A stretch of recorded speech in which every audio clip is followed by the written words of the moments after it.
নমস্কার বন্ধুরা, আমি সাইড রাঙামাটি রান্না ব্লগ চ্যানেল আপনার সকলকে স্বাগত। আজকে 7টা বেজে গেছে এখন, আর মা গোবর দিতে শুরু করে দিয়েছে। মায়ের ঘরের যাবতীয় কাজ সব কমপ্লিট হয়ে গেছে। এবার গোবর দিয়ে মা পুকুর যাবে স্নান করতে। চলুন প্রথমে আমি দেখে নেব মা গোবর দিচ্ছে। দেখুন ঘুঁটো দেওয়া শুরু হয়ে গিয়েছে।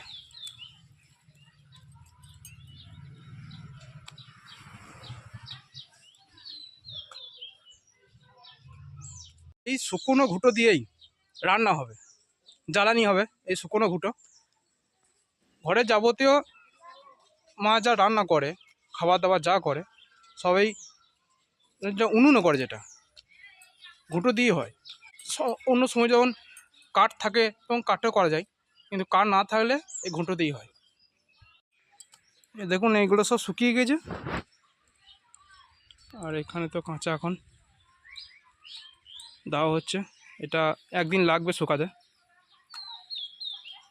আর এদিকে এখন বাসন আছে, বাসন মাজা হয়নি। পুকুরে গিয়ে এই বাসন মেজে নিয়ে আসবে মা। প্রথমে এই কাজটা শেষ হবে, তারপরে এখন বেরিয়ে পড়েছি। বাস স্ট্যান্ড যাবো। বাস স্ট্যান্ডে গিয়ে অ্যাকাউন্টে টাকা ভরতে হবে। ব্যাংকে যে আমার অ্যাকাউন্ট আছে সেই অ্যাকাউন্টে টাকা ভরতে হবে। আমি একটা নতুন জেড ভেরিকেটেড গাছ কিনবো।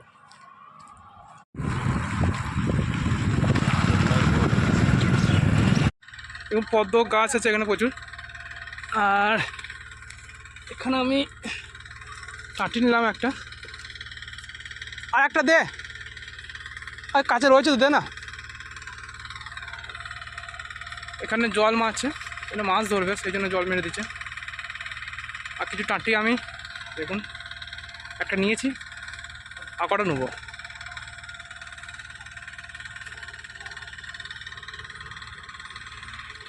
এখানে বলছে 10 টাকা করে দিতে হবে, তবেই বড় টাঁটি দেবো। আমি যে টাঁটিগুলো কালেক্ট করেছি দেখুন, ছোট ছোট যেগুলো আমি পেয়েছি, যেগুলো আমি দেখেই বললাম এটাই দিল আমাকে। তবে বড় সাইজের জন্য 10 টাকা করে দিতে হবে, তবেই দেবে। ছোটো ছোটো সাইজের 7টা পেয়েছি আমি, কোনো টাকা লাগেনি, ফ্রিতেই পেয়েছি এগুলো। ব্যাংকে অ্যাকাউন্ট টাকা ভরা হয়ে গেল। আমি কোনো স্লিপ পাইনি। স্লিপটা আমার মোবাইলে স্ক্রিনশটে পাঠিয়ে দিয়েছে হোয়াটসঅ্যাপে। এবার ঘরে গিয়ে চেক করে দেখবো স্লিপটা দিয়েছি কি দেয়নি। আপনারা জানেন জেড ভেরিকেটেড আমার খুব পছন্দের গাছ, আর এক্সপেন্সিভও খুব। পাচ্ছি কম দামে পাচ্ছি বলে গাছটা কালেক্ট করছি। আর আমার কাস্টমার আছে, সেই কাস্টমারকে আমি দিয়ে দেবো নিয়ে এসে।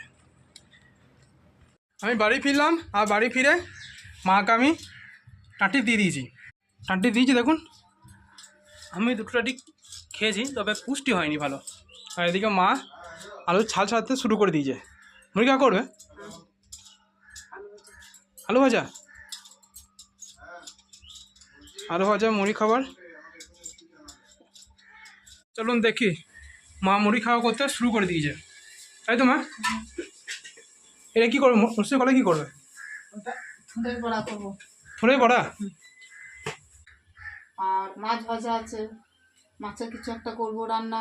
মাছের টক করা আছে, আমি চাটনি করে রেখেছি। শুধু বড়া থোড়ে না, ওই তরকারি হবে? থোড়ে বড়া ভাজাই করবো, এই মসুরি দিয়ে।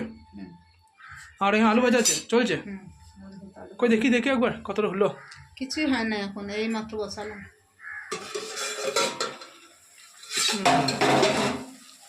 এখনো কিচ্ছু হয়নি।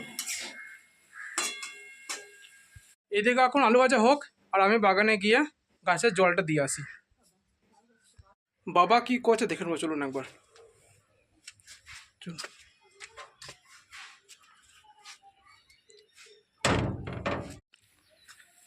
এই লক্ষ্যে এখন খাবার খাচ্ছে, আর এইদিকে বাবা খড় কাটতে শুরু করে দিয়েছে। লক্ষ্মীর খাবার খড় কাটা হয়েছে, এখন কিছু কাটবে। এই খড়গুলো সব কাটবে তো বাবা? আরও কাটবে? ও, কালকে থাকবে না বলে আগামীকাল আজকে সব খড় কেটে রাখবে। আর আগামীকাল যা ছানি লাগবে গরুর জন্য সব ছানিটা আমি দিতে পারি। সেই জন্য বাবা কেটে রাখবে। আর এইদিকে আমাকে তো বাগানে দেখতে হবে, তখন ঘরে দেখতে হবে। ঘরে বাবা, মা, দাদা তিনজনেরই থাকবে না। আগামীকাল সব দায়িত্বটা আমার উপরেই থাকবে। মোবাইলটা চেক করে দেখলাম টাকা ঢুকে গিয়েছে, আর ও মোবাইলে স্ক্রিনশটে পাঠিয়ে দিয়েছে। এবার আমি এখন চলে এসেছি নার্সারিতে। গাছগুলো দেখে নিই প্রথমে, তারপর আমি জল দিতে শুরু করব। আমি এইদিকে গাছে জল দিচ্ছি আউটডোরে এখন, আর বাবা এসেছে কি করতে দেখুন, কি করছে দেখুন।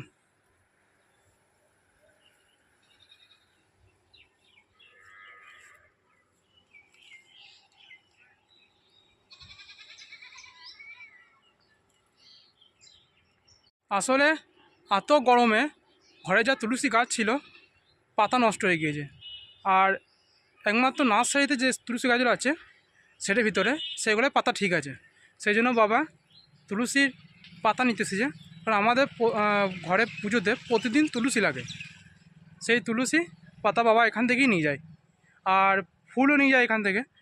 বেলি ফুল ফুটে আছে বাড়িতে, গাছগুলো ভালো ফুল হচ্ছে না, আর ঠিকমতো জল পাচ্ছে না তো, আর জল দিলেও জলে টান পড়ছে, সেই জন্য ফুল ফুটছে না। এদিকে বাবার তুলসী তোলা হয়ে গেল, এবার ফুল তুলবে। দেখুন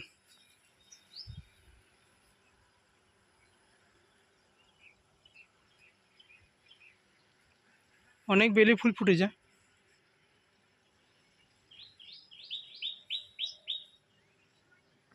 আর কিছুদিন আগে যে আমি বেগুন গাছ বসিয়েছিলাম, দেখুন কত বড় হয়ে গেছে বেগুন গাছগুলো। দেখুন প্রত্যেকটা গাছ বড় হয়ে গেছে। এটা দেখুন কত বড় হয়েছে, দেখুন ওই পাশেটা দেখুন কত বড় হয়েছে।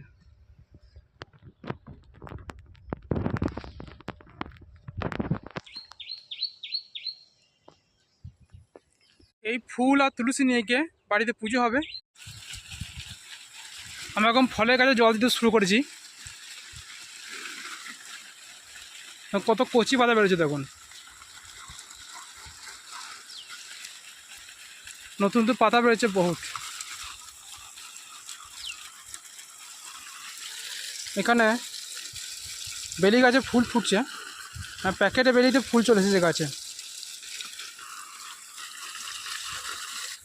এখানে একটা লেবু নষ্ট হয়ে গেছে, মরে গেছে। এটা কাউন্টার থেকেই গাছটা পাতাটা ঝরে গিয়েছিল, কাউন্টার থেকে।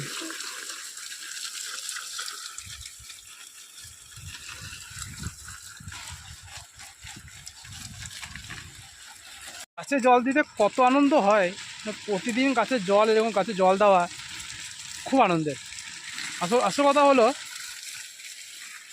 গাছে যদি জল দেওয়া হয় মন খুব ভালো থাকে, মন খুব ভালো থাকে। গাছে মনে হয় জল না পেলে মনে হয় কেন আজকে জল দিতে পারলাম না, এরকম খারাপ হয় মনটা। তবে গাছে জল দেওয়ার পর খুব শান্তি, খুবই শান্তি। আর নিজে পেটে এখনও কিছু পড়েনি, তবে গাছে জল দেওয়ার পরে পেটে যখন পড়বে তখন মনে হয় কিছু কাজ করলাম। গাছের জল না দিলে মনে হয় আজকাল কিছু এখনও অনেক কাজ বাকি আছে, আর আমি আজকে কিছু কাজই করি নাই, এরকমই মনে হয়। প্রতিদিন গাছটাকে জল দেবো, তারপরে অন্য কাজ করতে হবে, এটাই আমি ঠিক করেছি। প্রতিদিন গাছটাকে জল দেবো, তারপর অন্য কাজ করব। তাতে জলটা বাজুক। 12টার পরে যদি মুড়ি খেতে হয়, আজ সকালে খাবার নাও জুটে তাতেও অসুবিধা নেই, তবে প্রথমে গাছে জল দেবো, তারপরে খাবার খাবো। আজকে নার্সারিতে আমি 1.5 ঘন্টা জল দিয়েছি, 1 ঘন্টা 30 মিনিট জল দেওয়া হয়েছে নার্সারিতে আজকে। সেটের ভিতরে বেশি জল লেগেছে, কারণ সেটে যে ভেরিগেশন গাছ আছে সেই গাছে বেশি ময়েশ্চার দরকার হয়, সেই জন্য জল বেশি লেগেছে। যেভাবে সূর্যের তাপ বাড়ছে, দিনের পর দিন আরও টাইম বাড়াতে হবে। আমি সকালে জল দিচ্ছি, আর বিকালে জল দিতে হবে। প্রচুর তাপ, প্রচুর অসম্ভব ব্যাপার হয়েছে এখানে গাছ রাখা, অসম্ভব। এরকমভাবে গাছ জল দিয়ে গাছ বাঁচিয়ে রাখা খুব কঠিন ব্যাপার। নার্সারি যখন করেছি গাছে জল দিতেই হবে, তাই 1বার থেকে 2বার দিতে হলেও জল দিতে হবে, যত কষ্ট হয় হবে, গাছে জল দেবই। বন্ধুরা আজকে ভিডিও যদি ভালো লেগে থাকে অবশ্যই কমেন্ট করে জানাবেন আর সঙ্গে লাইক করে দিয়েন। ধন্যবাদ, আর পরের ব্লগে দেখা হচ্ছে।